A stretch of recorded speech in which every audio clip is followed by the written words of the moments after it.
what this is, but there's something new happening. I'm not sure what it is. Sorry about the video quality. I'm trying to work it out with what I have. Got started a little late, so the lighting is probably not going to be all that great either. Hello, everybody. We're in Numbers 15. I think it's important to highlight at this point that we're looking at things from the standpoint of the representative of God, which is Moses. That the Bible is written to high priests, kings, priests, for the purpose of governing the larger numbers of people. So you have to look at yourself as someone who is taking on the mantle of the leadership. If you're reading this from the standpoint of the congregant, you're going to miss the whole point of the lessons that are being learned. There is a perspective for the congregant,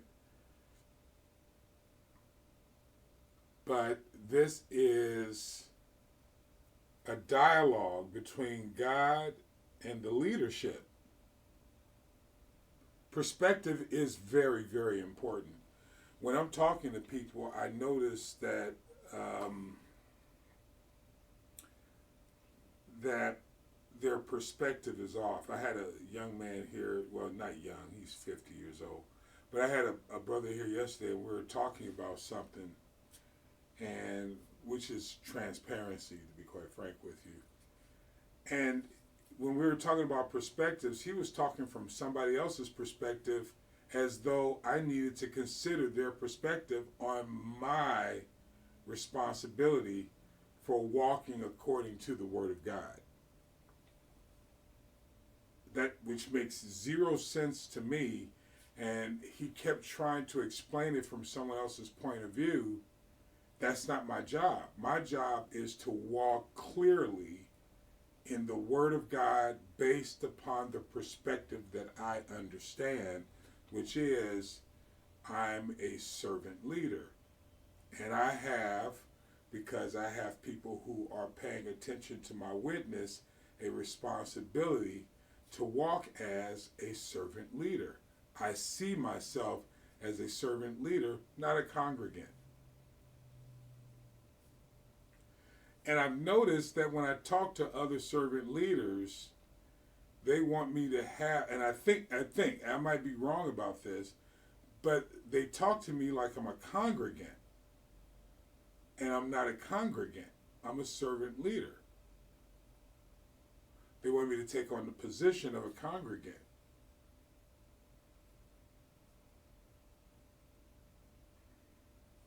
There's a book of I forgot the name of the book, but it was written by Betsy DeVos's family, her brother, I think. Betsy DeVos, if you don't know, was a cabinet secretary to one of the presidents here in America in the year 2020, 2019 maybe. This president's been on since 2020. So yeah, 2017, 18. She was a cabinet secretary. Anyway, her family is a very successful, has a very successful business. And when I was reading this book, I noticed that when I read the book with the perspective in mind, these people never had a job. In other words, they never worked for anyone. So they spoke from the perspective of business owners. Everyone owned a business. They didn't grow up working for anyone.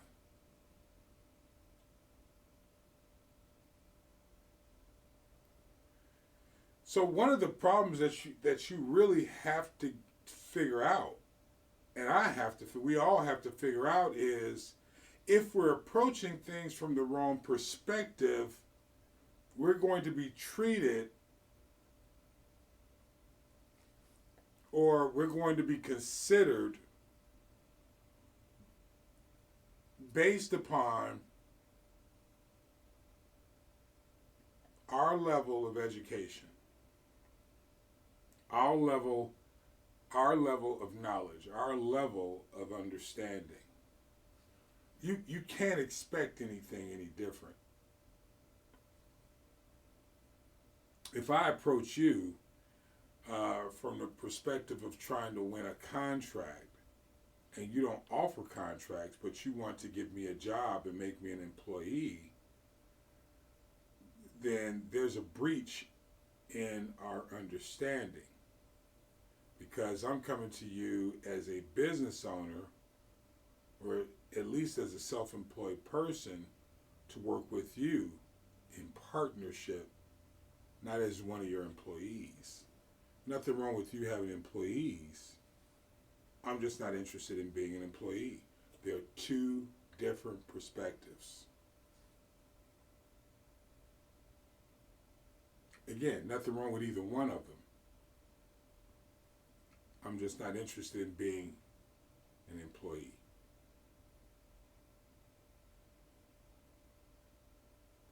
So the first thing we have to do is gain the right perspective. The Bible is written from the perspective of God sharing knowledge to those called to be leaders. I have 100% confidence that the majority of people listening to this, the majority, are not going to go into this Bible with the perspective of leading a group of people from one country to another country while teaching them a different rule system than they grew up in.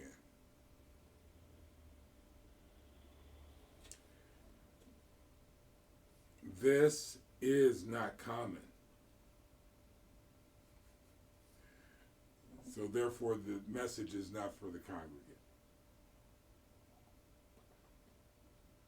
No, the message is for the princes, for the high priest. So the hand of Moses is teaching the princes. What happens when the princes think that they're going to teach the hand of Moses to Moses? In other words, they say, God talks to us. Who are you? And not only the princes, your family members of your tribe thinks that what you're doing is not good anymore. We can do a better job. What happens when you take that perspective where you feel like you can do a better job than the one that was called to do the job? Sometimes people tell me that, they try to stroke an ego that's not there.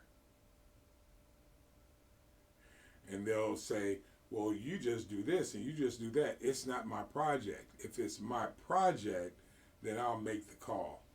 If it's not my project, then it's not my job to make that call. The leadership has to make that call. Because they're the ones, if you will, that has the hand of Moses.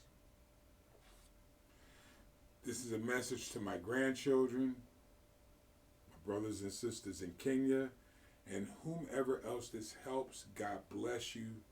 Thank you for taking the journey with us. We're on a mission. We're going from Genesis to Revelation. Right now we're in Numbers 15. And Hey, listen, and by the way, if this information is helpful to you at any extent, please like it, share it on whatever platform it's on. Spread the word. If it helps you, it'll help other people. I left my other glasses in LA, so bear with me. These make me look old. I'm not this old. So we've left Numbers,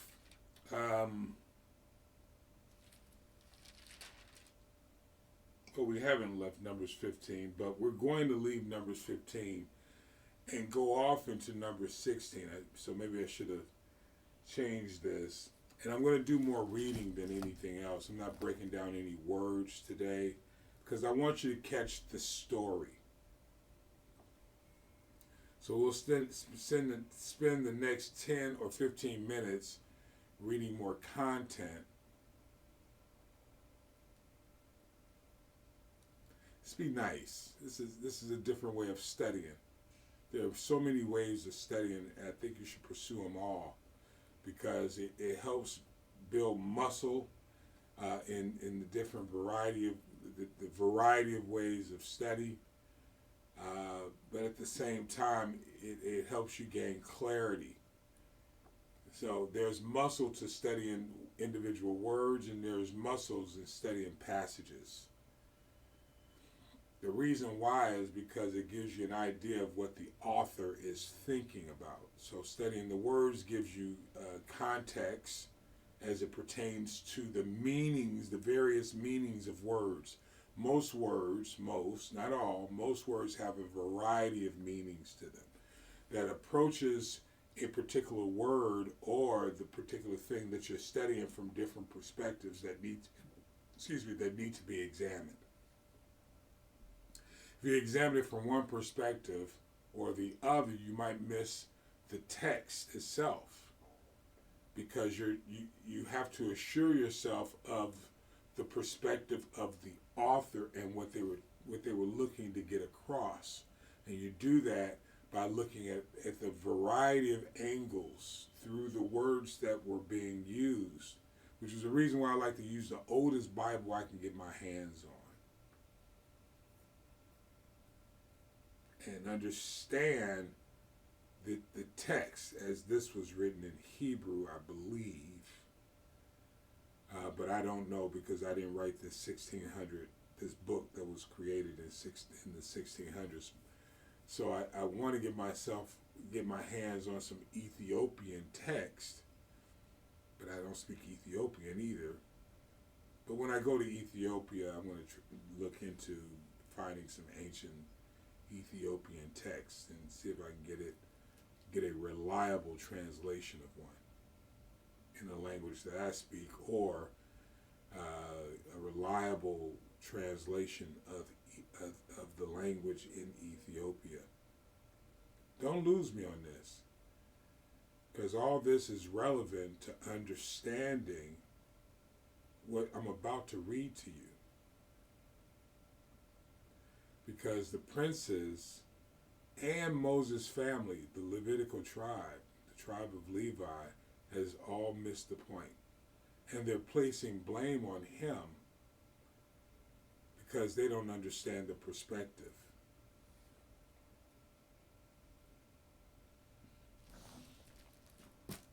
So we're going to read a little bit here, a little bit there, and then I'm going to take you off into number 17, I believe.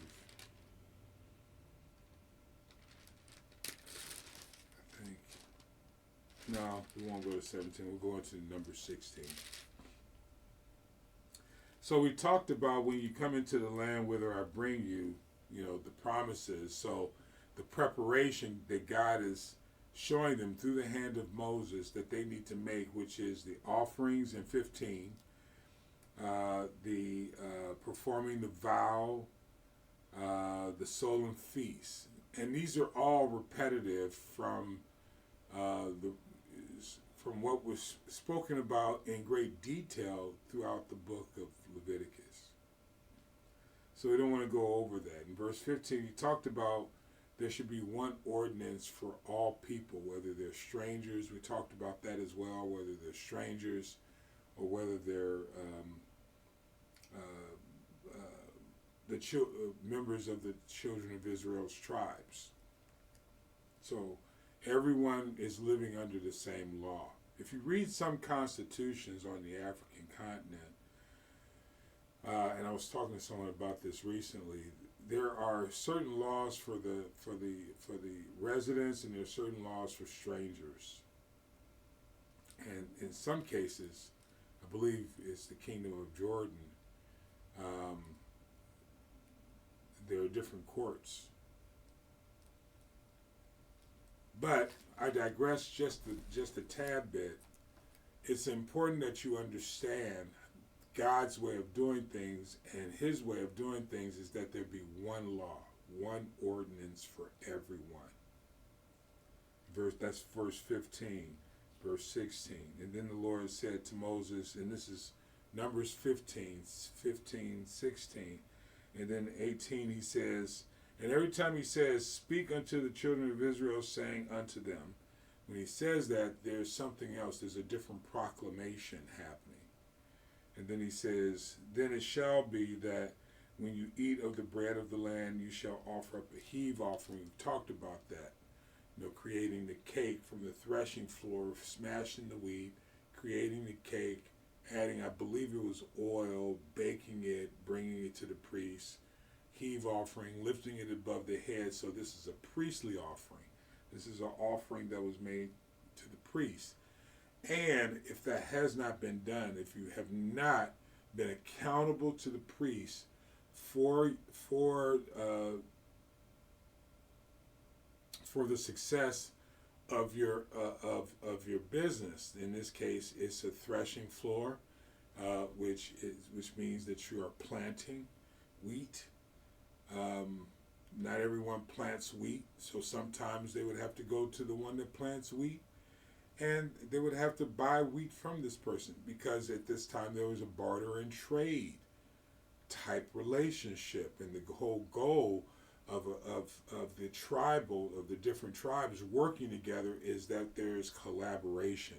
It was one of the things that was missing in the original intent of the brothers in the book of Genesis. Working together, unity. That is the thread that goes throughout all this. There's in unity there is love and respect. In unity there is love and respect. It's the tribes working together for a common cause.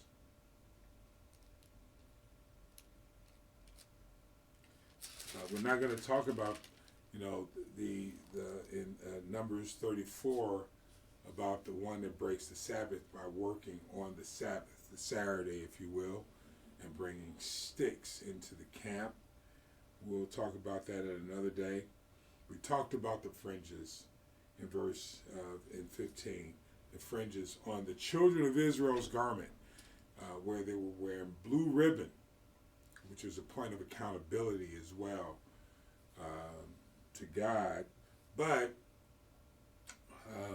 it also identified them for who they were, having it on the borders of their garments and making dedicating themselves to the commandments of God.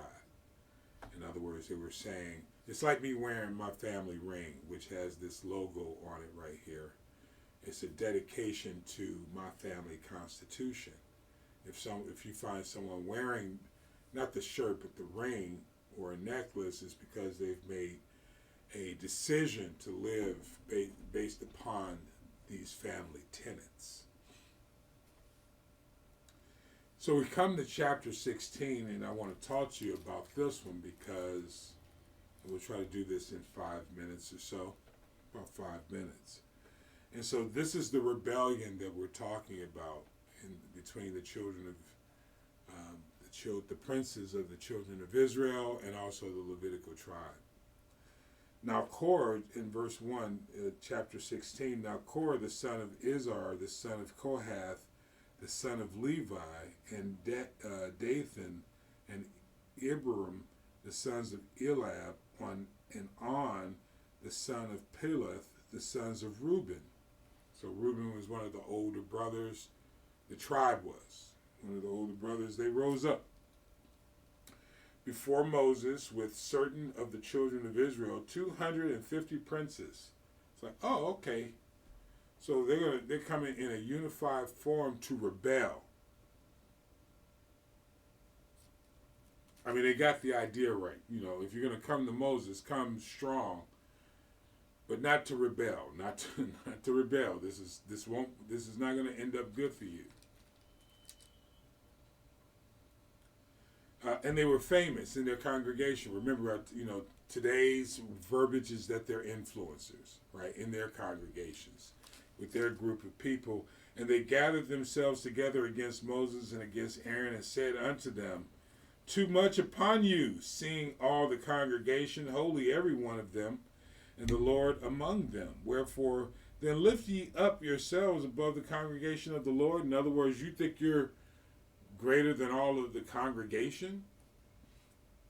It's interesting when people challenge your authority that they challenge your authority with the mindset. Now, if you understand this yet, if it's the mindset, they speak when they challenge you, they're speaking from their own perspective, which is they're accusing Moses of setting himself up over the congregation, which means that they are projecting their mindset. They want to set themselves up over the congregation,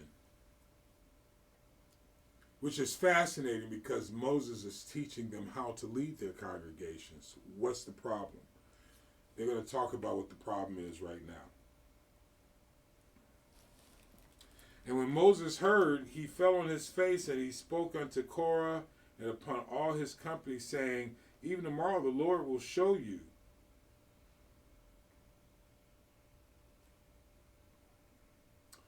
Wait a minute. Every one of them, the Lord among them, whoever the lift of yourselves above the congregation. Yeah.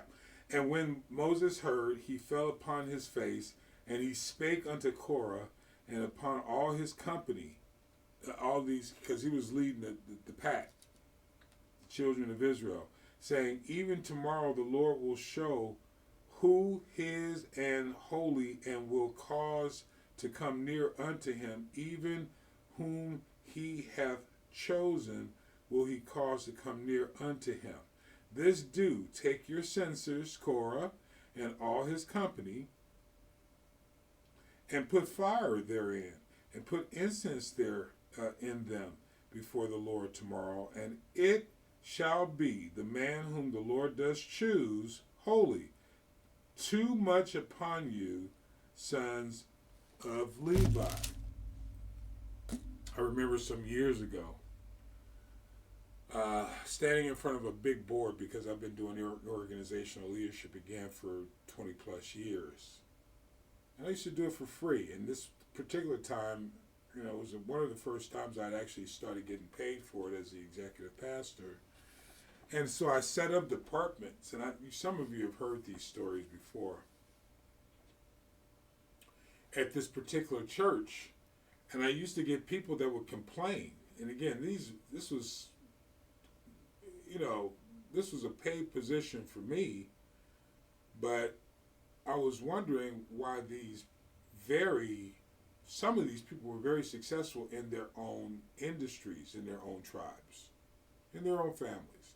And I would wonder, why are you questioning the way I'm organizing this church? You're welcome to sit in this chair. And I will walk away from the job if you want to sit down and you want to organize this. And here's the purpose for doing that. Number one, if you're called to do it, no one's taking you out of your position. This is what Moses is saying. If you're called to do it, then God will choose you to do it. I'm cool either way, because I want to be in, hear me, children, grandchildren, brothers and sisters in Kenya. Either way, you want to be in the perfect will of God. And where God places you, no man, and I repeat, no man can take you out of, because God opens and closes doors. We often say open first because that's what I think it says in Scripture. But in reality, oftentimes doors close first and then he just opens up another one for you.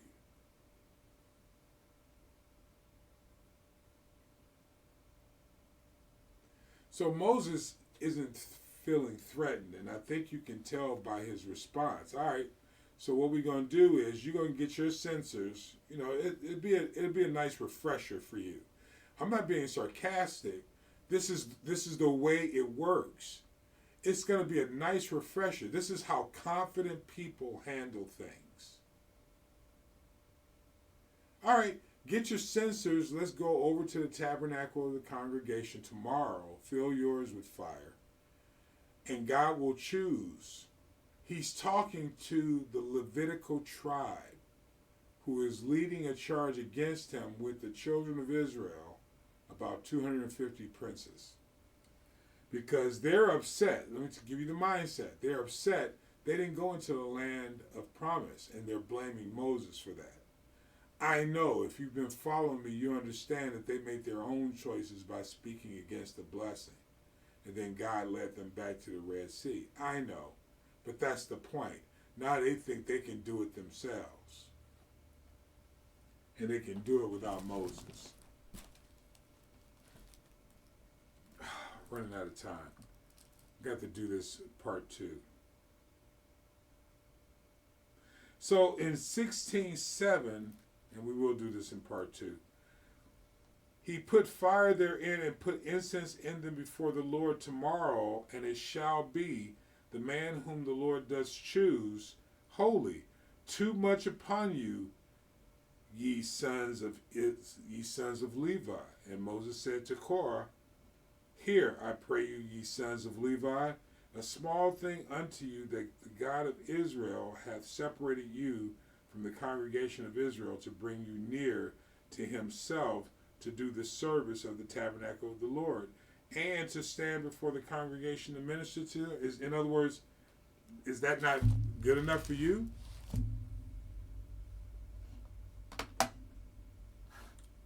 So you're going to talk to the leader, the one that's been given the vision,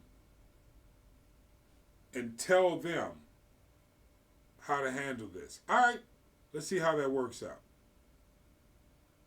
CashApp MrPaulDozier, CashApp MrPaulDozier. If these videos are a blessing to you, please share them, like them on whatever platform you're watching or listening to them. Then if they're a blessing to you, they're going to be a blessing to someone else. And thank you for taking the journey with us. We're going to do part 2 of this.